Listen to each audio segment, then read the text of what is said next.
¿Cómo le va? Bienvenidos a una nueva edición de Límite 24. Hay fenómenos inexplicables, hay pasiones que no tienen razonamiento por sí mismo, porque tiene que ver con lo sentimental, con lo emocional, con la pasión, que es lo que te hace llorar y reír, y que tiene que ver con un ámbito deportivo. Es insólito, pero es así. El fútbol, no solamente en Argentina, el fútbol en el mundo, genera algo más que una pasión, ¿no? Uno puede sentir pasiones por muchas cosas, pero ese vínculo emotivo, ese vínculo emocional de ida y vuelta que te hace compartir con un extraño un momento de gloria o de sufrimiento, que te hace abrazar con alguien que no tenés idea quién es, pero que lo sentís como un par, como un hermano. Bueno, todo eso lo genera el fútbol.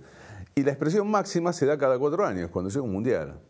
Y si nosotros no sabemos lo que es sufrir en un mundial, bueno, vamos a hablar de mundiales, pero vamos a hablar quizás con uno de los periodistas y además docentes que más estuvo trabajando en los últimos años en lo que tiene que ver con las curiosidades del mundo del fútbol, pero ahora con su último trabajo de los mundiales. Y qué mejor en un nuevo mundial, a semanas nada más de que inicie este nuevo mundial en Rusia. Vamos a estar charlando con este amigo para que nos cuente algunas de esas historias que están en su libro y otras que por supuesto no están, porque esa es la gracia, ¿no? En un ratito está con nosotros un gran invitado en esta tarde, noche de Límite 24. Dale.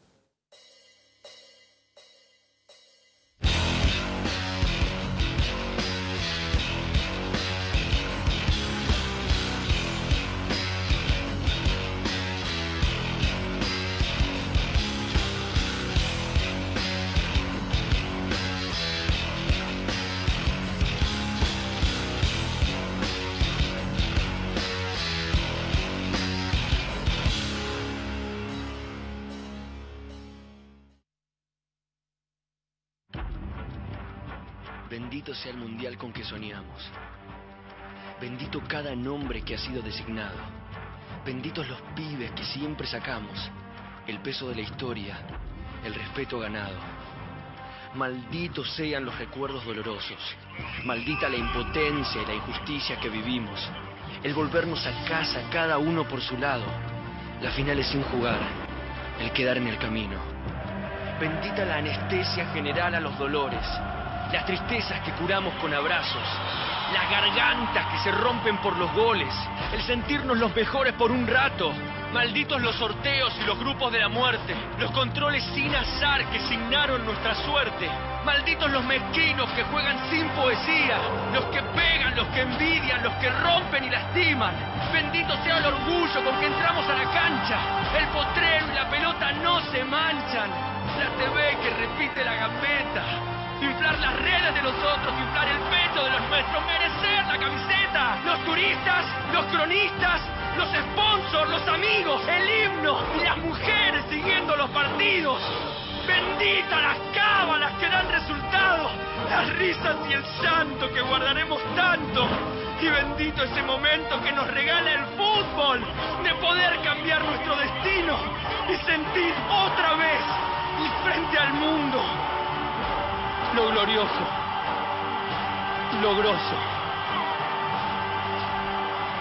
de ser argentino.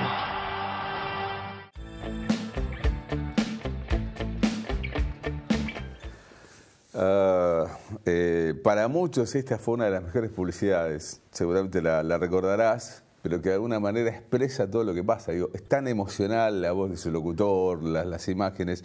Guillermo, primero gracias por venir. Sé que estás... Gracias por la invitación. Estás con muchas invitaciones porque estás presentando tu nuevo libro, de este manual de curiosidades mundiales, pero te quiero aprovechar a fondo, digo, más allá del libro que vamos a charlar, a ver si me ayudas a entender, digo, un poco más, porque uno lo vive, no lo puede interpretar. Vos que escribís tanto sobre el fútbol, sobre mundiales, ¿qué es lo que nos sucede cada 4 años a los argentinos donde...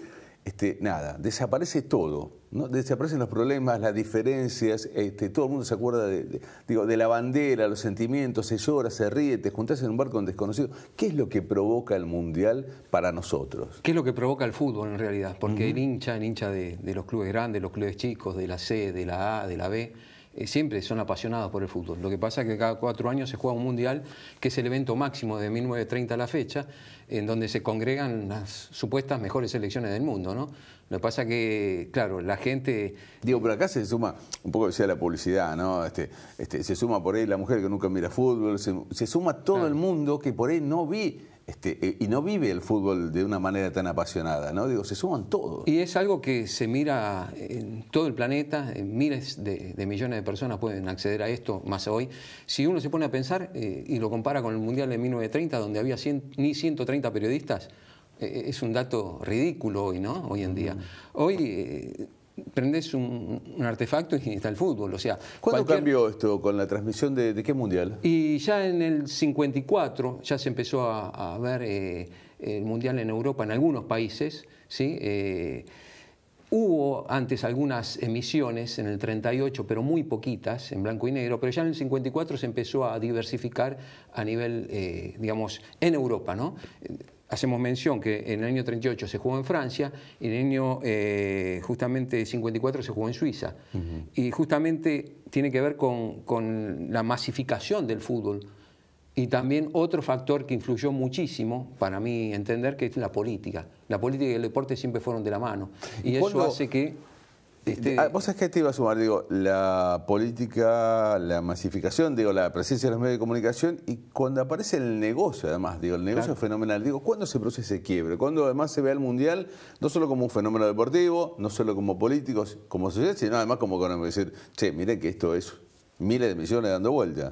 Y quizás el quiebre más grande fue el Mundial de Estados Unidos en el 94. Increíblemente, el Mundial del 94 tiene el promedio más alto de asistencia por partido, hasta hoy día. ¿En Estados Unidos? En Estados Unidos. En un país donde no hay futbolero y donde las mujeres, hay más mujeres federadas para jugar al fútbol que hombres. Es rarísimo. Sí, sí, de hecho hay una liga profesional. Claro, fútbol, claro. ¿no? Y una selección bastante fuerte que compite con Alemania y con las principales selecciones de mujeres del mundo. Y Estados Unidos un poco fue la bisagra. No es casualidad que Estados Unidos haya hecho un mundial, si el estadounidense no le gusta el fútbol, hizo una Copa América recientemente. Creo que ese fue el quiebre. Lo que pasa es que uno, si repasa la historia, desde el Mundial del 62, que se jugó aquí en Sudamérica, más precisamente en Chile, después el Mundial que organizaron los ingleses en el 66, de a poco la televisión, los medios gráficos, la radio también, que participó ya del primer Mundial del 30, con las primeras transmisiones radiales, fueron de alguna manera masificando el deporte y llevándolo a distintas latitudes, ¿no? Guillermo, hablabas también de la cuestión política del deporte. Digo, en los Juegos Olímpicos esto se vio, desde la historia misma de los Juegos Olímpicos, pero en el fútbol, en los mundiales, Argentina tiene una página negra, si querés, en la utilización de un mundial de fútbol desde lo político, como fue el Mundial 78.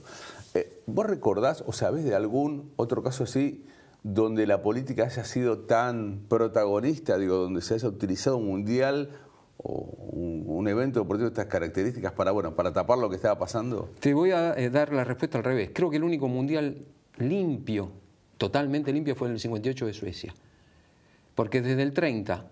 ni hablar del 34 y el 38, donde Mussolini tuvo mucha injerencia con Italia para que se corone campeón en el 34. Hitler tuvo mucha injerencia en el Mundial del 38. Recordemos que Austria fue anexada antes del Mundial por Alemania y no pudo participar una selección que era candidata a ser campeona del mundo. Claro que después Italia pudo doblegar a Checoslovaquia y se consagró. Pero en ese momento había un 9 estrella, Matías Sindelar, que jugaba en la selección de Austria, que no se avino a jugar por la selección de Alemania. 5 o 6 jugadores sí lo hicieron, austríacos jugaron en la selección de Alemania, y Matías Sindelar, que era de origen judío, dijo, no, yo con Hitler para Hitler no voy a jugar. Y apareció muerto unos meses después junto a su novia en su residencia, no en su casa. Estas son cosas que tienen que ver con la política y el deporte, directa o indirectamente. Y en el 78, digo... la historia famosa de Holanda, hasta plantearse el hecho de no participar, ¿fue tan así? Sí, fue así. Y de hecho nunca se supo la verdad sobre Cruyff. Si no vino por la dictadura, si no vino por su enojo con su federación. Recordemos que Cruyff jugó las eliminatorias para clasificar a Holanda para el Mundial de Argentina, pero después no vino.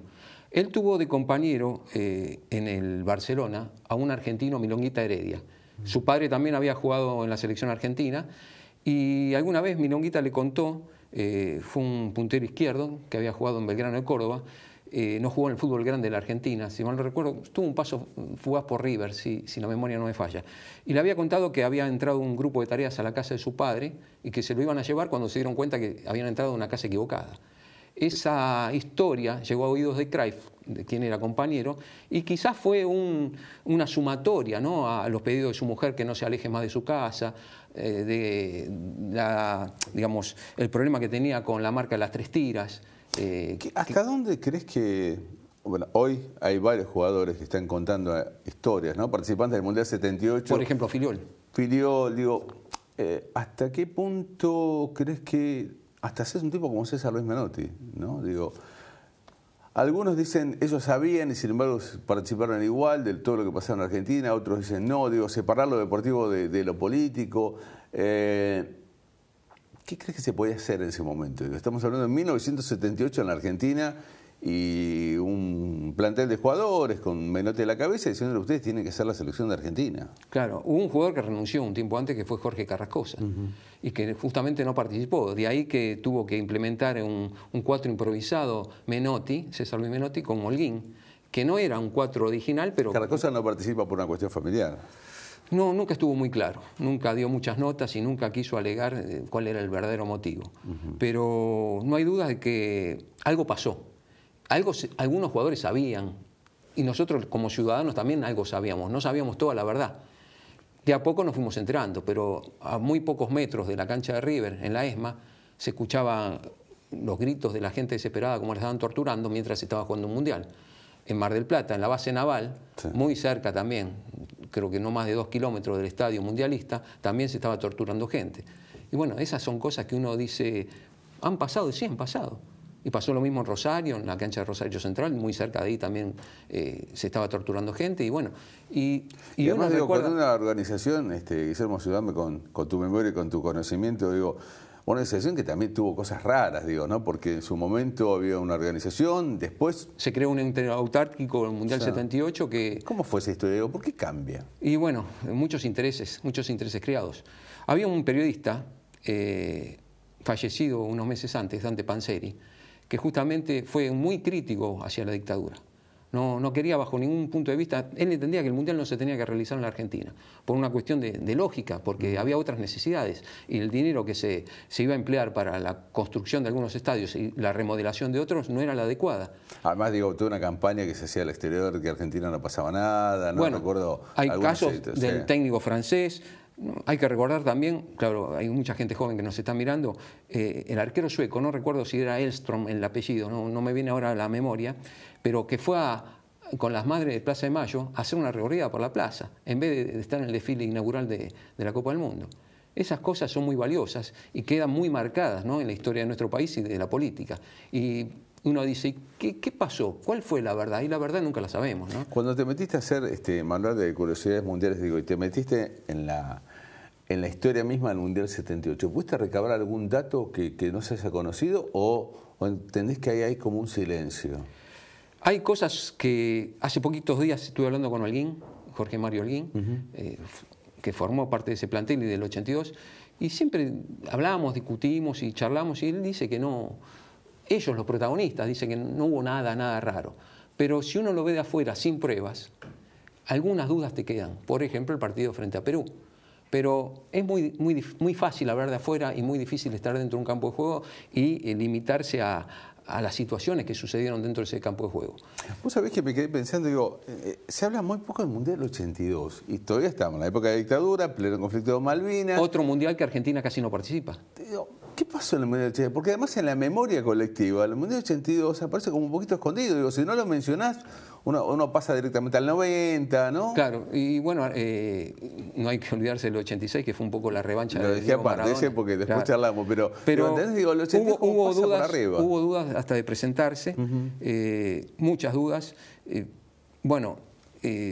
No era el momento adecuado. Muchos chicos estaban peleando, habían fallecido en el hundimiento del buque argentino. Fue algo totalmente siniestro, ¿no?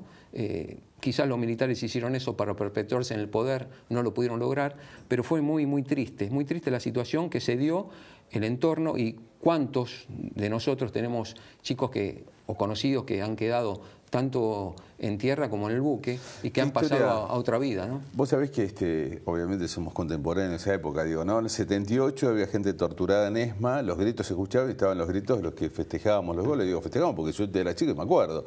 Y en el 82 pasaba algo similar, digo, estábamos en un conflicto, en una guerra donde había gente muriendo y nosotros pensando en un mundial de fútbol. Claro. Pero llegó el 86 y quiero que lo refresquemos de esta manera, a ver si... ¿Quién no se acuerda de esto? Mirá.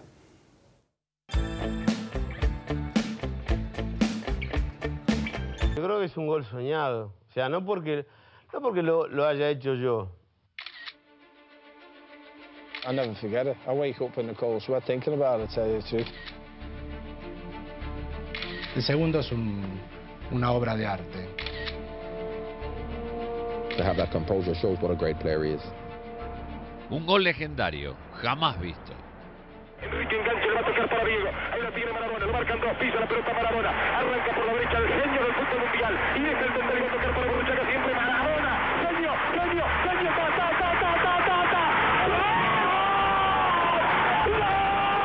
It was just a great goal. Sometimes you got to hold your hands up and say it's a great piece of work by a fine player, a great player.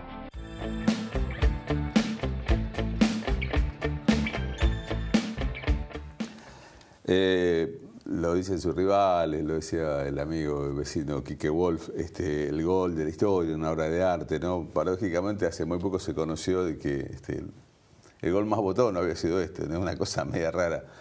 ¿Qué pasaba en el Mundial 86, digo?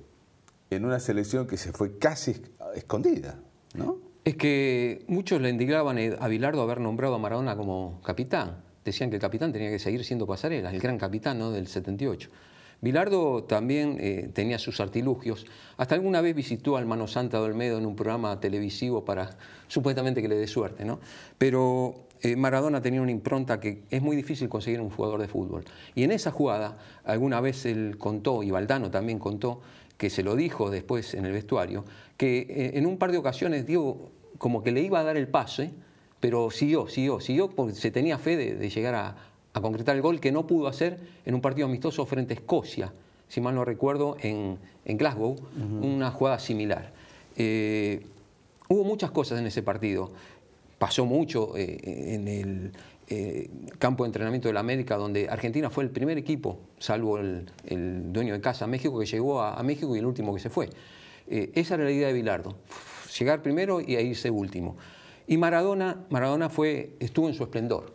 De hecho, a la salida del partido frente a Alemania, cuando estaban los dos equipos formados, mirando a los alemanes y mirando a sus compañeros, le dijo: muchachos, hoy ni Hitler nos gana. Y esto tiene una clara alusión de que nadie nos va a amedrentar y hoy la Copa tiene que ser nuestra.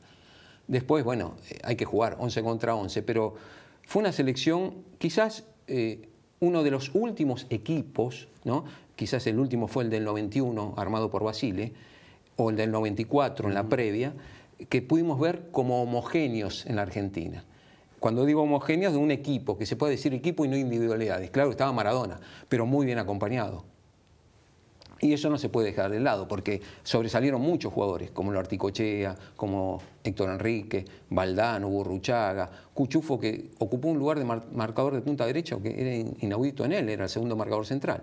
Pero se vio un equipo, y consolidándose atrás Brown y Ruggeri, todos sabemos lo que pasó con Pasarela, que no pudo participar, ¿no? Pasó el Mundial 86, la Copa, Maradona en su esplendor, y llega el Mundial de Italia, donde Argentina va como gran favorita, siempre Argentina va como gran favorita, pero ¿cuál es esa historia de que ya se ve que Maradona no llegaba en su esplendor físico? Y bueno, muy golpeado. Recordemos que Maradona no tuvo la suerte que tuvo hasta hoy Messi, de no tener grandes lesiones. Maradona fue quebrado cuando jugaba en el Barcelona, después tuvo una hepatitis que también lo dejó maltrecho, y bueno, era un jugador que jugaba prácticamente solo en el Napoli, si bien estaba Careca, estaba Falcao de Napoli, pero no tenía a alguien que le devuelva una pared. A veces le devolvían un ladrillo. Algunos me van a decir, este es muy maradonista. No, a mí me gustaba Maradona viéndolo jugar al fútbol. Es difícil comparar las épocas. Maradona fue un jugador de excepción, un jugador que levantaba el equipo y que vos lo veías en el área propia y en el área rival. Y no tenía empacho o no dudaba cuando había que dar una mano. Y también la voz cantante. Y eso en un capitán y en un jugador es mucho. Pero se habló mucho de internas en ese equipo del Mundial 90. Había internas. Y lógico, también uno se pone a pensar, y el plantel mismo que había llevado Bilardo, y algunos jugadores no eran, digamos, de la mejor calidad, si se puede decir, ¿no? En algunos casos. De hecho, Néstor Fabri juega el primer partido y después no juega más. Sí, claro. Supuestamente endilgándole el error que tuvo por el gol de Camerún. Hay que recordar ese partido también, el primero, cómo hubo 2 expulsados cameruneses, y eso también, cómo le pegaron a Maradona en ese partido. Había jugadores que uno no entendía bien qué función cumplían o cuál era su función dentro del campo de juego, por qué habían sido convocados. Pero a veces el técnico tiene sus razones. También en el Mundial 86 le decían que Giusti no jugaba bien. Sin embargo, para Bilardo, Giusti era un jugador fundamental en el mediocampo. Y Cusefo llega en gran parte, dicen algunos, por una gran campaña que había hecho en su momento una revista, la revista Humor, donde hablaba de Cusefo como para la selección, y siempre quedó la duda si en realidad se lo convoca por sus dotes futbolísticas o porque en ese momento la revista era la más vendida de Argentina, había hecho una campaña muy intensa a favor de él. Pero bueno, quedará la duda. Lo que no queda en duda es que te quedas un ratito más, ¿eh? Yo sé que tenés compromiso, quédate un ratito y después te liberamos. Dale, pausa y volvemos.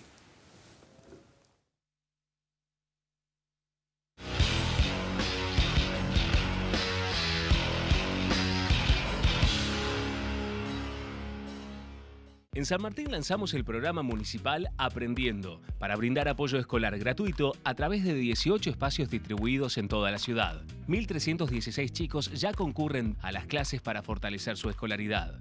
Municipalidad de San Martín. Estamos más cerca para que vivamos más tranquilos. Por eso seguimos sumando tecnología, con nuevas cámaras y la ampliación del centro de monitoreo.